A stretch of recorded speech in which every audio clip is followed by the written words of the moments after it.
He is one of the most famous men on the planet.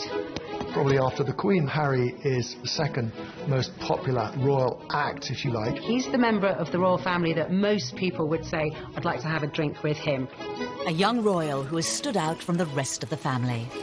Harry is very accessible. He's very cheeky, he's very funny, he plays around with the press, and he's very naughty, and I think Britain adores him. But behind the smiles, Prince Harry has had to face unique difficulties. From his parents' very public marriage breakdown. Harry was very often devastated by what was so public. To losing his mother. He said that no child should ever have been made to do what he did. And struggling to find a role for himself. On the right! Quick! March! Tonight, royal experts and insiders lift the lid on Prince Harry's inner turmoil. If you look back over his life, you can see moments where his troubling side has come to the fore. And we reveal how the problems of his past led him to his present path. Harry blames the media for the death of his mother. He was determined that they wouldn't do for Meghan what they did for Diana. Living a life of privilege, are some of Harry's issues first world problems?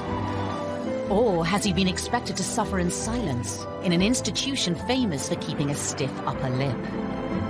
I think he's very warm, I think he's very fun-loving, but I think he's also quite troubled and he's quite open about that.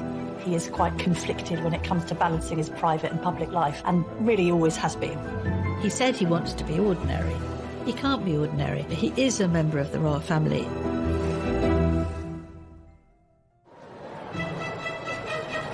The 15th of September, 1984. The nation was at fever pitch for the birth of Prince Charles and Princess Diana's second child. Britain loves the birth of a royal baby. Charles and Diana were hugely popular, and everybody wanted to see whether they were going to have a little girl or a little boy. Crowds were gathering outside the hospital, outside the gates of Buckingham Palace, and they wanted to see who was going to be on the tea towel. The guy was christened in this. Looks remarkably well displayed. From the beginning, the spotlight was on the young Prince Harry. For Diana to have another child in fairly swift succession was of course joyous, and then when the child grew up and had ginger hair, and I think even from an early age has been quite cheeky with photographers and seemed to be quite contrasted to William in his temperament, there was of course excitement about him. When it comes to dealing with the press, hung out at the press totally endeared him to the public because people thought, here is a royal who's not one of the sort of stuffed shirt automatons. Here's a royal who seems to have a lot of personality, even as a little child. Some labelled it as cheeky, some as rude. Those people thought it was delightful. It was quite endearing when he was a young boy, really came to colour the way his views of the press were shaped. Harry's role in the royal family wasn't just a brother for William and another son for Charles and Diana. On paper, Prince Harry's start in life was incredibly privileged, incredibly lucky, but actually in reality, being born as the younger brother of the future King of England is a very difficult position to be born into. Of course, they're known rather unkindly as the spare. I think being the spare to the heir is a role that inherently has problems attached with it. You know, if you look at the heir, if you look at Prince William, his role has always been defined. What he's going to do has always been clearly outlined. Harry, like spares historically in the royal family, has had to find a role for himself. To some, Prince Harry grew up in the shadow of a brother destined for the throne. He was always less than his brother. The late Queen Mother used to invite Prince William over for tea and talk to him about his future, and not invite Prince Harry. The Queen Mother always made sure that Prince William was seated in a prominent seat next to her, and Harry never was. Diana would take the two boys to Highgrove in Gloucestershire. And on this particular occasion, Diana was driving. I was sat in the front, William and Harry in the back. You know, they clearly got off to a bad start because they were both arguing before we even left. Harry out of nowhere just said, William, you know, one day you'll be king. I won't. It doesn't matter. Therefore, I can do what I like. You can take that comment two ways. It can indicate envy, if you like, that William's got this great future as king, but also there's an element of, I'm free. I'm going to be able to choose my own role in life. While the young princes may have been aware of their unequal positions, their parents were determined to raise them the same way. Diana was very conscious that she wanted the palace to treat the boys equally and to give Harry as many opportunities that were afforded to William. You know, Diana was very fair about how she treated them. There were no favourites, as I saw it. Prince Charles shared Diana's concerns about making sure the boys shared things in their early years, but certainly other more senior members of the family privately would say, well, this is nonsense. I mean, William is the future. All our efforts must go into educating William. It was William who the Queen would invite for lessons in kingship, if you like, when he was at Eton and she was at Windsor Castle. But while Charles and Diana tried hard to keep their sons happy, their own relationship faltered. That with regret, the Prince and Princess of Wales have decided to separate. Harry had many problems that many people in the West have all the time in growing up in a broken home. But his broken home was exposed on a most extraordinary scale. The entire planet tuned in to learn every detail about the Charles and Diana separation and divorce, and inevitably the focus on Harry and William followed. Harry was very often devastated by what was so public. He couldn't understand why his mother would wish to be so public with so much of her life. Harry was always the baby of the family, and whether it was at school or whether at home, every effort was made to shield him from the newspaper headlines and to protect him from his parents, who really, by that stage, were in a pretty bad way. The War of the Waleses saw Charles and Diana's separation and divorce play out on the front pages and to TV audiences of millions. For the children to hear both parents to come on television at separate times, to admit to having affairs and to admit to how happy they both were when these kids were at boarding school. Can you imagine how cringe-making it must have been for them? Highly embarrassing. And I don't think that makes them secure. In later years, Harry would admit his parents' divorce left him feeling like he didn't spend enough time with either of them. I think Harry found it quite difficult kind of being shared between parents and spending some time at Kensington Palace with Princess Diana and then going to Clarence House and then to Highgrove, his father's property in Gloucestershire. In this sense that he didn't really have a permanent home was difficult for him. The divorce was finalised in 1996. A year later came a far bigger blow for the royals, and especially for Harry, at the age of just 12. We have reports from Paris that Diana, Princess of Wales, has been killed in a car accident. Harry really did feel the loss of his mother. Being the youngest, he was, as much as William was close to his mother, he was probably a little bit closer. It's incredibly difficult to lose your mother at such a tender age, especially if you're in the public eye. And I think that Harry's had a unique set of circumstances to cope with.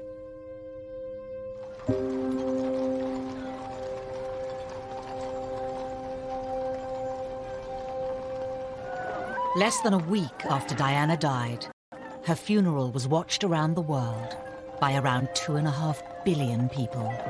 I don't think anyone will ever forget the sight of Harry walking behind his mother's coffin, so small, so young, so grief-stricken. But this is part of it's been very difficult for him. There's a mantra within the royal circles that you do not wear private grief on a public sleeve.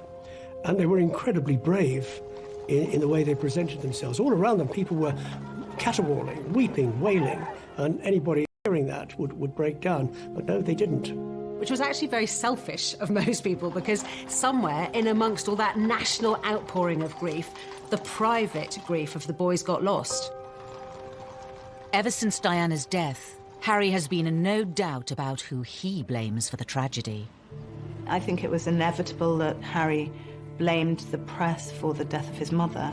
In fact, it was much more grey. There were a lot of photographers outside the Ritz Hotel, but both Diana and Dodi chose to go out that evening. Being part of this family in this role, in this job, every single time I see a camera, every single time I hear a click, every single time I see a flash, it takes me straight back. So in that respect, it's the worst reminder of her life as opposed to the best. For 2 decades, Harry said very little about losing his mother. But in recent years, he has lifted the lid on the emotional turmoil he's been experiencing. He said that no child should ever be made to do what he did. The experience of that, the trauma of losing his mother, has culminated in years of personal crises for the prince, something that he's struggled with in adulthood. And I think, having spoken so openly and courageously about the impact that losing his mother had on him, we now do have some understanding on just how much that has shaped him. Harry revealed he had been seeing a mental health professional to help him with his grief. It was a big surprise when Harry came out and said he'd had these mental welfare problems, the fact that he'd sought help, treatment. We learned that it was William who had not forced him, but said, you've really got to get some help here. We also learned that he'd taken up boxing to try and control his aggression, and the aggression was a consequence of his mourning, and he was still dealing with his grief over his mother's death. But it would take nearly 2 decades for Harry to seek help. In the years after Diana's death, the young prince would deal with his troubles in a very different way. The sadness and the grief would make him behave in a very inappropriate way. He had problems with excessive drinking and also problems with drugs.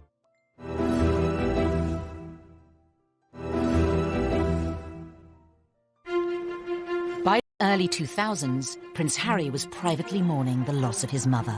Prince Harry told me that for years he buried his head in the sand, and he did this from quite an early age.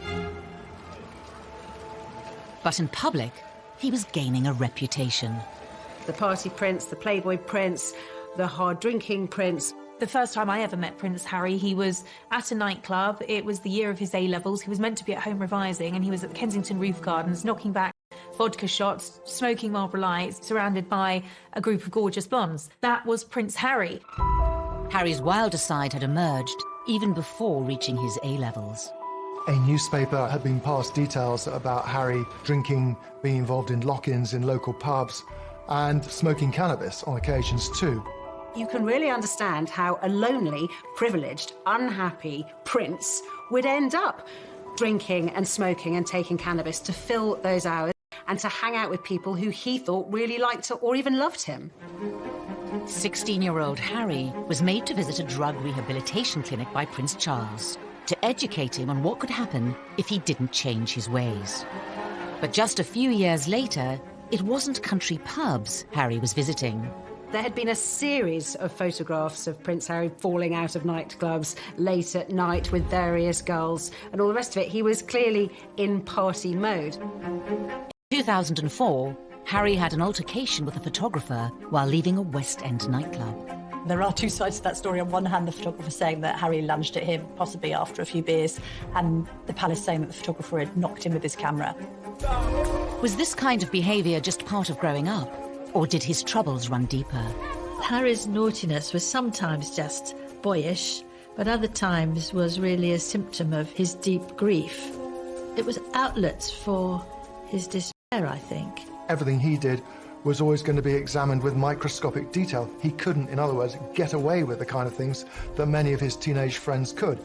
It was obviously also storing up that sense of resentment that Harry came to have against the media. No one's making judgments, you're just being reported. And actually, some of this has helped to fuel your popularity. People love a royal rebel at the end of the day. Regardless of public opinion, Harry has been open about his feelings towards the media. He admitted to reading coverage about himself when he turned 21. They still upset me and I still read them. Why, I do not know, but I have to read them just for peace of mind, just to know what they've written. And to see who wrote it and see who took the photographs, write that down for later. But there was one newspaper report about Harry's behaviour that upset many others. In 2005, while attending a costume party, Harry wore a swastika armband.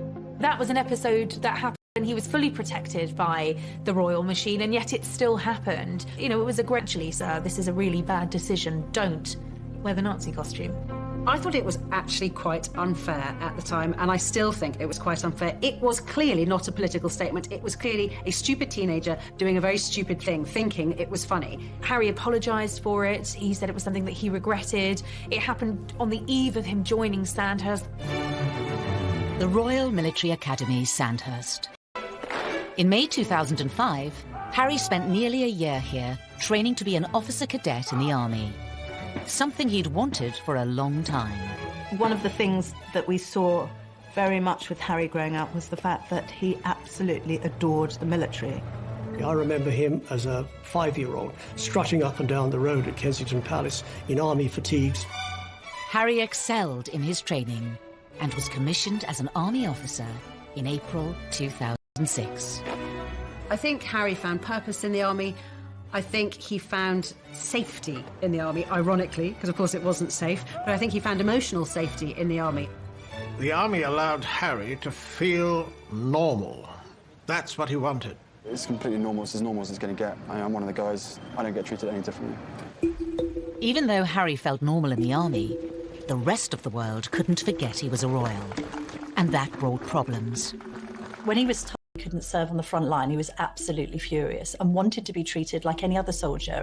I have decided today that Prince Harry will not deploy as a troop leader with his squadron. There was a U-turn on a decision to deploy Harry to Iraq in 2007 over safety fears.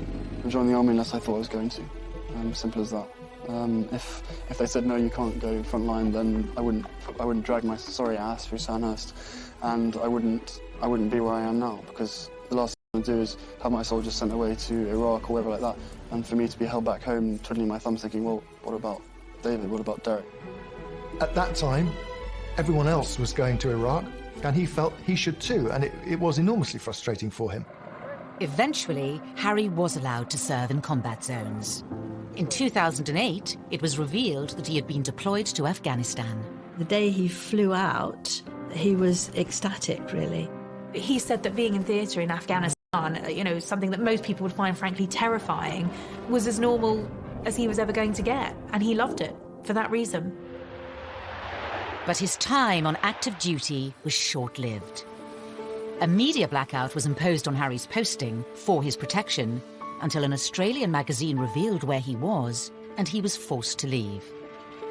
He'd had his opportunity in Afghanistan cut short.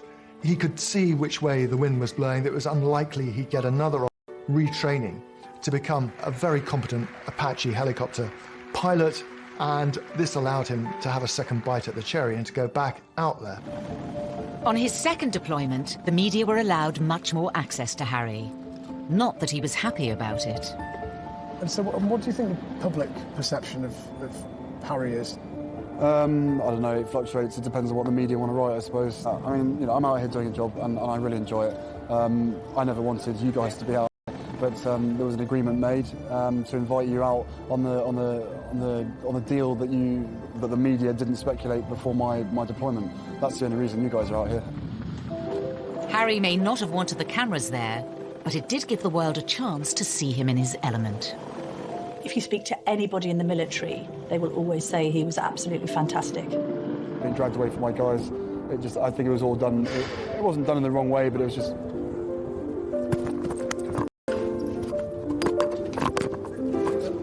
This was Harry doing what he did extremely well, but also doing what he was always keen on doing. In January 2013, Harry returned to the UK after a successful deployment, but there were questions over what was next for him. Because of who he was, it was no longer possible for him to pursue that career. And then what happens? He's left really without a job, without a purpose. He was doing something he felt comfortable with. The army, and anybody who has made a career in the army would tell you military is family, and he felt at home. There was camaraderie. And by the time he got out, he was a little bit lost because he really didn't know what to do, and that winds back to the spare. There is no defined role for that spare. Because he certainly wouldn't contemplate an army desk job. He's not the type of person who would fit in to that, and therefore there was a huge question mark, what would he do next?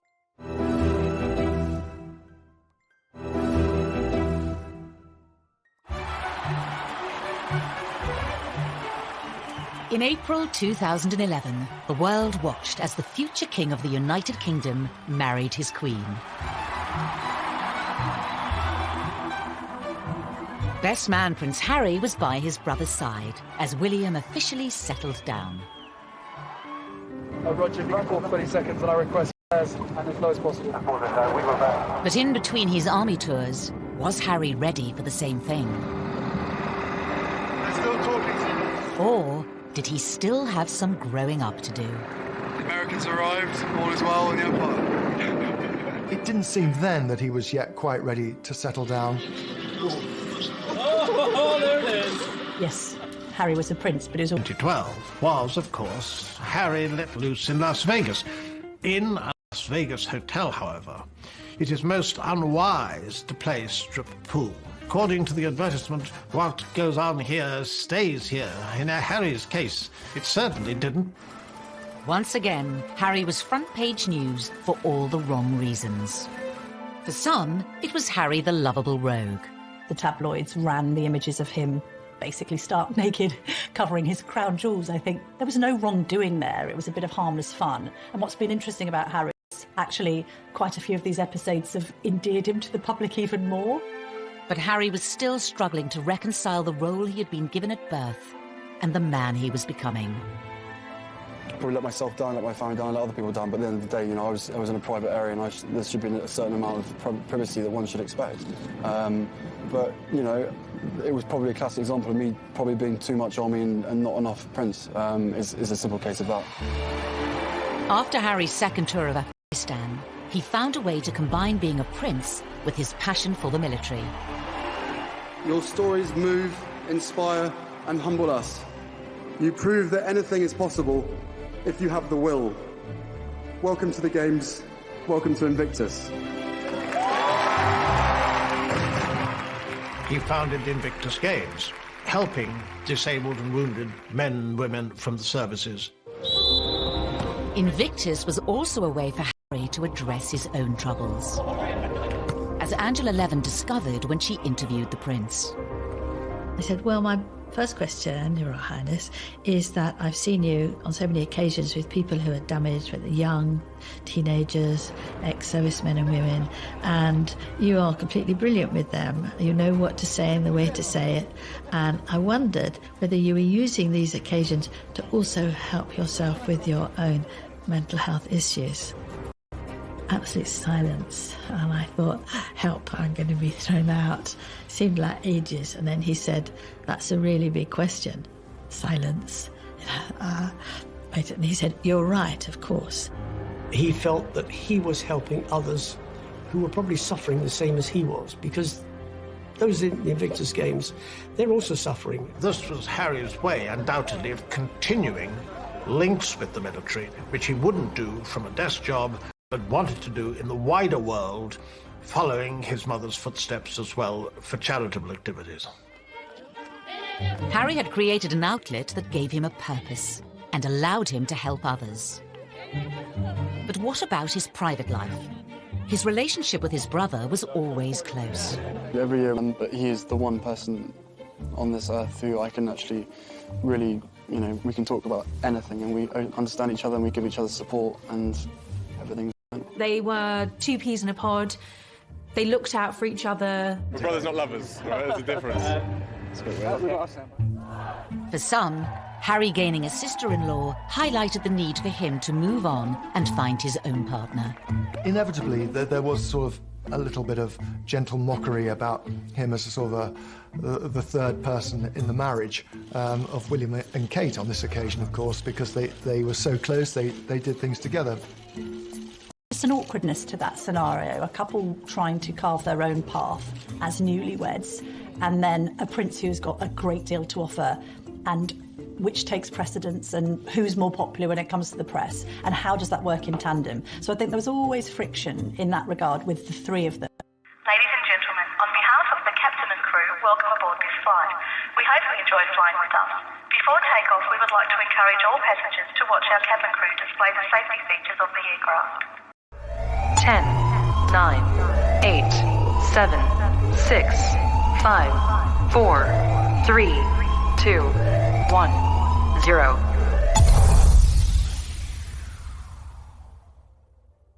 Welcome to the club.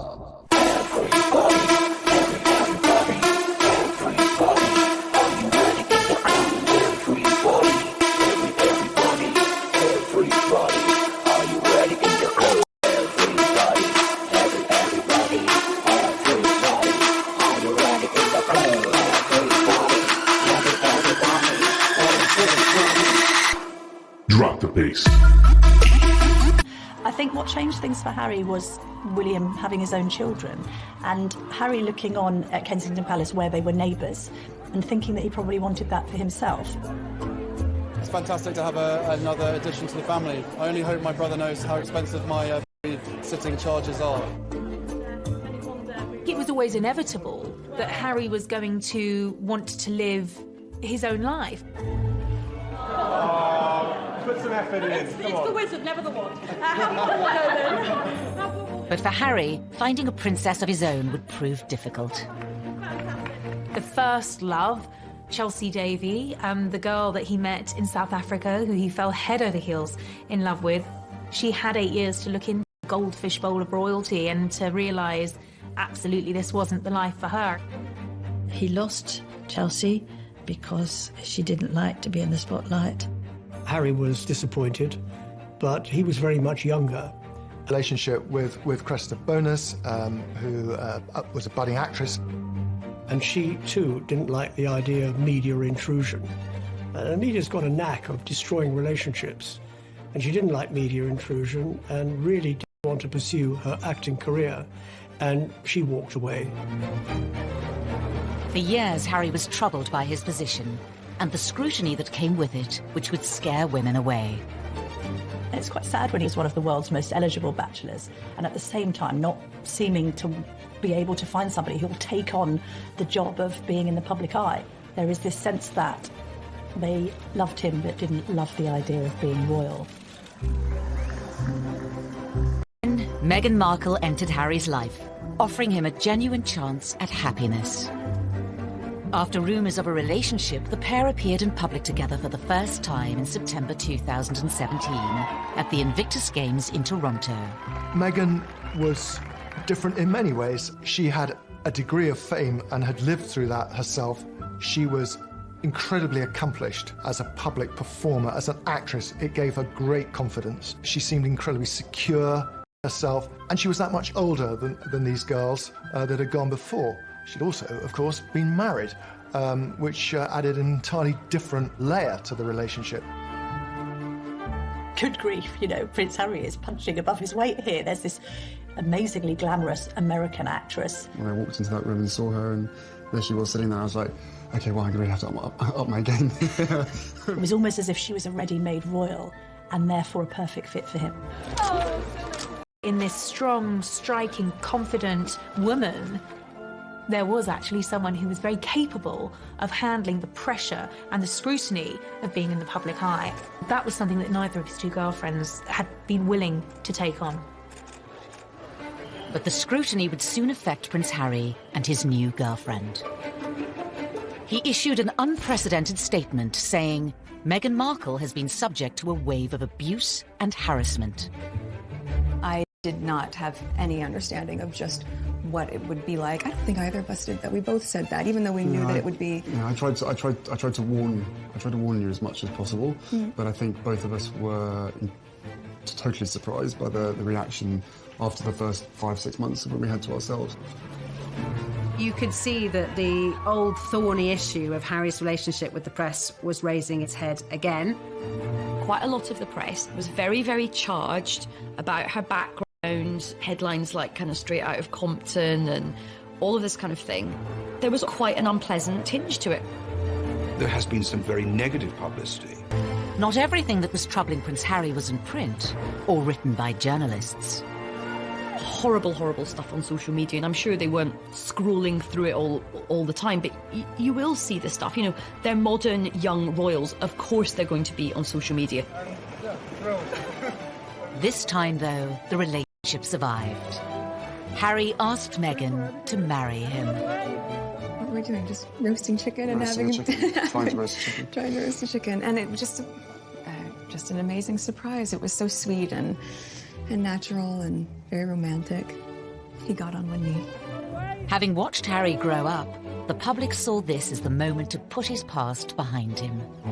They wanted Harry to be happy. They adored Harry, and they wanted him to be content and find the right person. Well, I think that the country were overwhelmed with happiness for Harry, and it all came back to the little boy at his mother's funeral, And then later his heartbreaking confessions about how upset he'd been and how he'd struggled with demons for years, coming to terms with the grief of the loss of his mother. And then he should find this remarkable young woman who had such a different background from him, whom he was so clearly in love with. But was this the beginning of a fairy tale, or the start of another difficult chapter for the already troubled prince? Things were said and done in the run-up to the wedding that both sides regret, but had caused irreparable damage.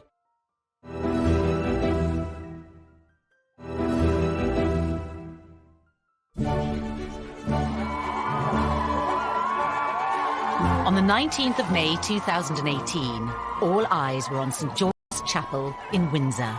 The wedding day was wonderful. Meghan looked beautiful in her dress. Harry couldn't have looked happier.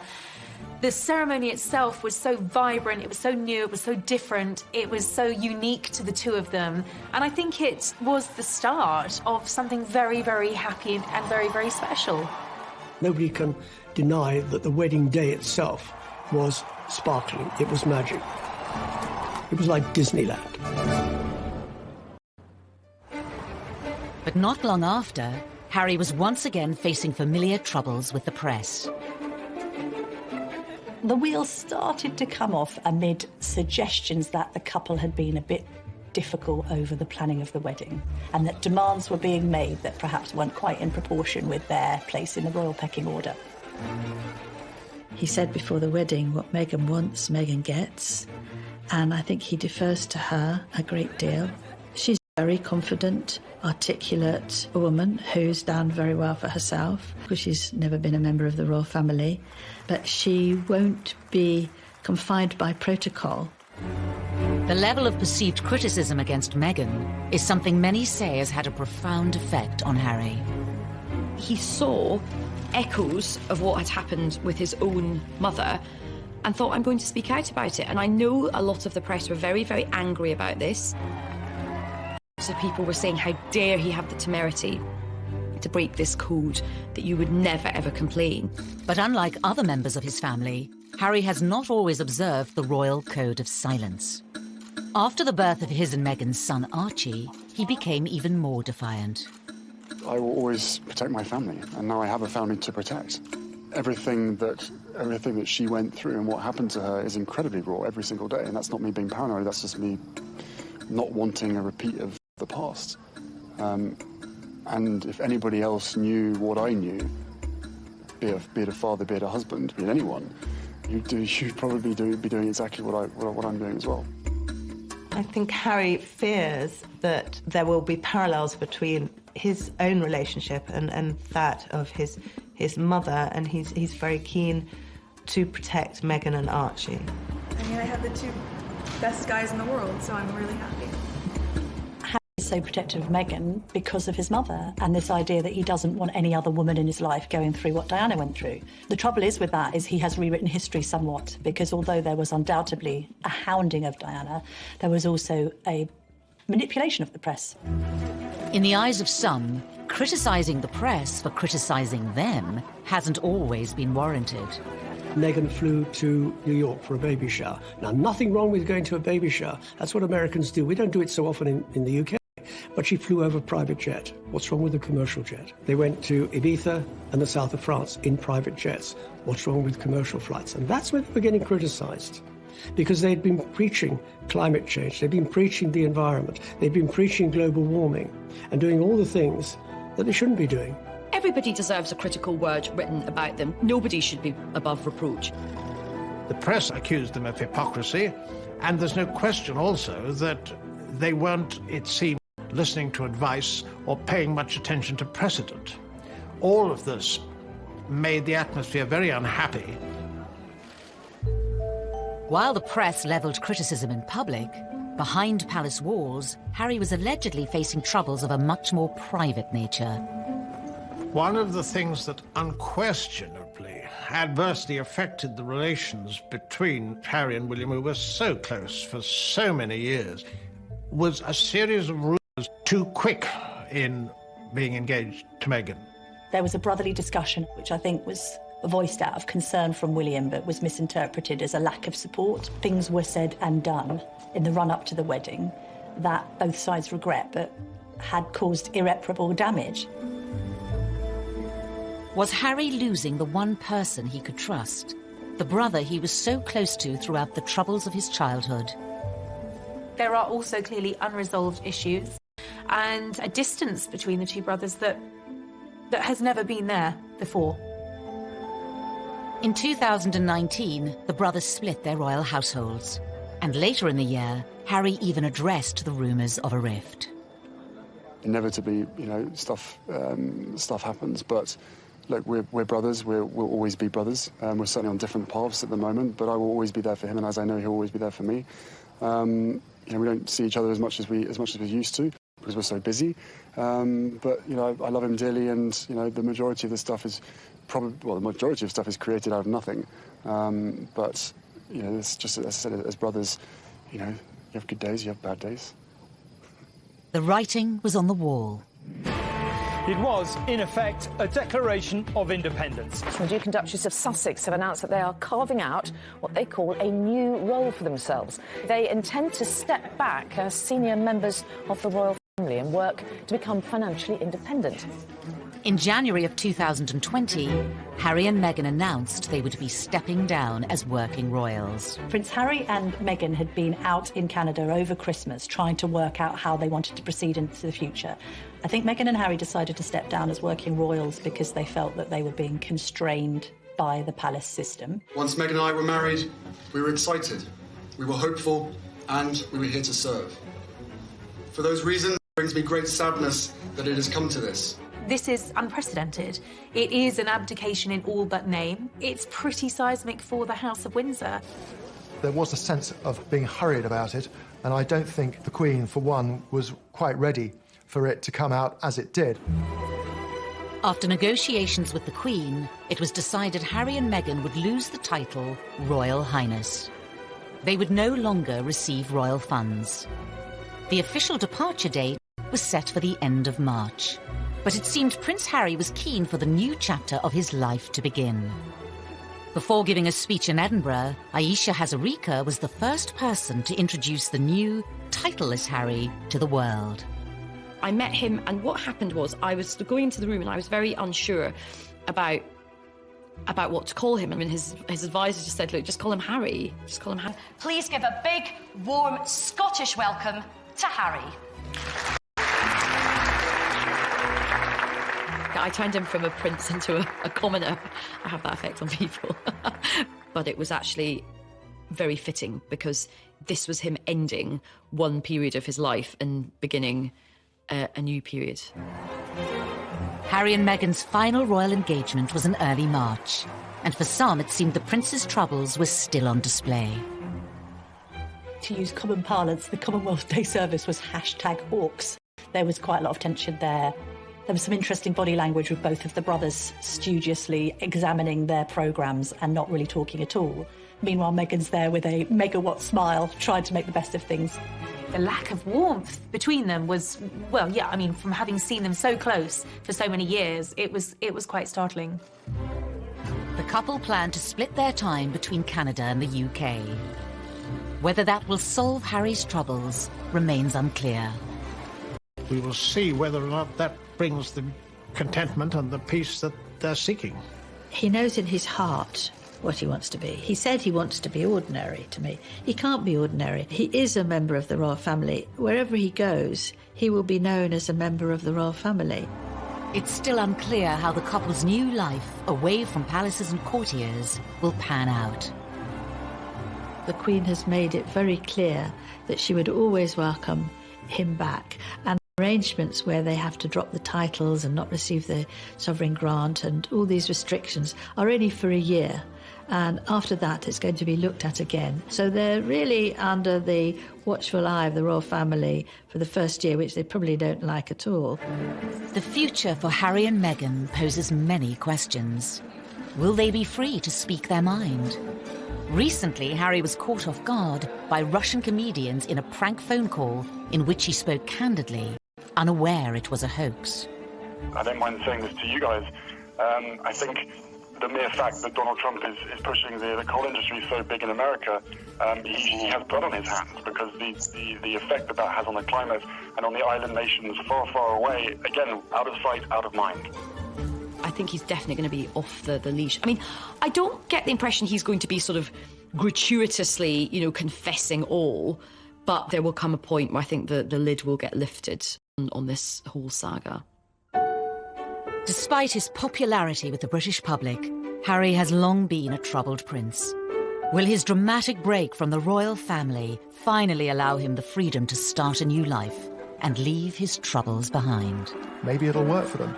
Maybe he'll be a much more... They find themselves and they are equally as successful as they have been. There is a great sense of loss, that this is Britain's loss, this is the royal family's loss at the end of the day, and it's North America's gain.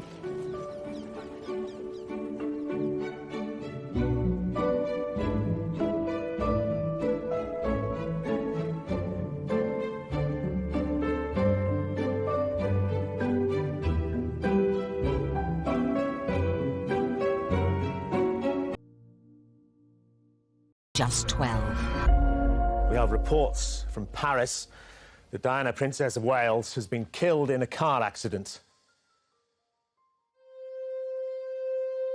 Harry really did feel the loss of his mother. Being the youngest, he was, as much as William was close to his mother, he was probably a little bit closer. It's incredibly difficult to lose your mother at such a tender age, especially if you're in the public eye. And I think that Harry's had a unique set of circumstances to cope with.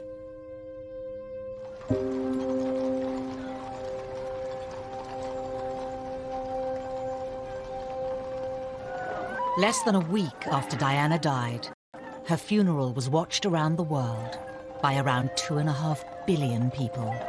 I don't think anyone will ever forget the sight of Harry walking behind his mother's coffin, so small, so young, so